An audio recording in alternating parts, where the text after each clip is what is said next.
አንዳንድ ነገር ለማድረግ የምንፈራባቸው ሁኔታዎች ሊኖሩ ይችላሉና ቆይስቲ ይሄን ነገር ለ20 ሰከንድ ብቻ ድፍረት ይኑር አዲስ ነገሮችን እንዳንሞክር ፍርሃትን እንዳንጋፈጥ ነው የሚያደርገን አለማድረግ እስኪ ቆይ ለ20 ሰከንድ ልሞክረው ብለን ያንን ነገር ለመጋፈጥ ነገር አደረግን ያንን ነገር ሞከርን ማለት ፍርሃትን ፈርተን እንድንቀመጥ የሚያደርገን በተመቻቸንበት ሁኔታ ላይ ከዛ ውስጥ ለመውጣት አለመሞከራችን ነው። አንዳንድ ነገር እንፈልጋለን ያንን ነገር ለማድረግ ግን ባለንበት ደስተኛ ባልሆንበት ኑሮ ሊሆን ይችላል ደስተኛ ባልሆንበት ገቢ በዛ ውስጥ ታጥረን ያ ነገር እንደ ኮምፈርት ዞን ይሆነንና አዳዲስ ነገሮችን ለመማር ሊሆን ይችላል አዳዲስ ነገሮችን ለማድረግ የራሳችንን እንዳንሞክር ዛሬ ካለንበት ደረጃ የተሻለ መሆን ላይ እንዲሆን ማድረግ እንጂ የራሳችንን ትኩረት ለሌሎች እየሰጠን ወይ የሚረዱን 6 ዋና ሐሳቦችን ይዤላችሁ መጥቻለሁ ማለት ነው።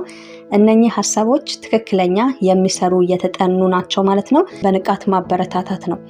ራሳችንን በንቃት በመናበረታታበት ሰዓት ወይም ደግሞ ይሄ ፖዚቲቭ ሰልፍ ቶክ የምንለው ነገር እጅግ በጣም ይጠቅመናል ማለት ነው። በውስጣችን የሚመላለሱ አትችልም የሚሉ አይደለ አሉታዊ ሐሳቦችን በማስወገድ እችላለሁ ከስተቴ ተምሬ ራሴን መቀየር እችላለሁ አዎንታዊ ንግግሮችን ለራስ በመንገር የምንፈልገውን ነገር ለማሳካት ድፍረት ይሆነናል ማለት ነውና አንዳንዴ በውስጣችን የሆነ ነገር ለማድረግ ስንፈልግ ሐሳቡ አለን ለማድረግ ግን የውስጣችን አንዳንድ ሐሳቦች መውጣት ነው።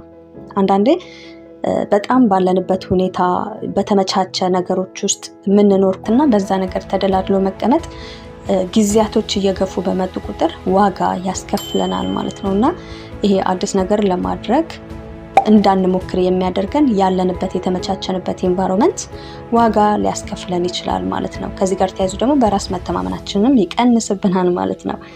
ከዛ ሁሉ ነገር ውስጥ ካለማድረግ እስኪ ቆይ ለ20 ሰከንድ ልሞክረው ብለን ያንን ነገር ለመጋፈጥ የምናደርገው ጥረት ከዛም በኋላ አንዴ ከጀመርነው አለማድረግ አንችልም ነው ሐሳቡ ማለት ነውና ይኖራል አይደል?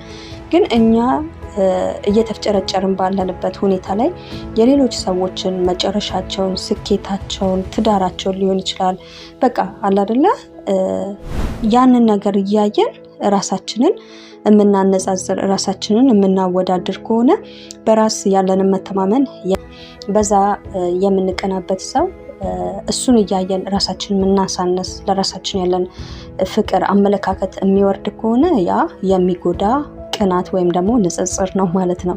ሌላኛውና 5ኛው ሐሳብ ደግሞ የቀድሞ ስኬቶቻችንን ማስታወስ ነው። ትንሽም ሆነ ትልቅ በህይወት ያሳካናቸው ትናንሽ ቢሆንም ስኬቶች ናቸው። ያንን ለማስታወስ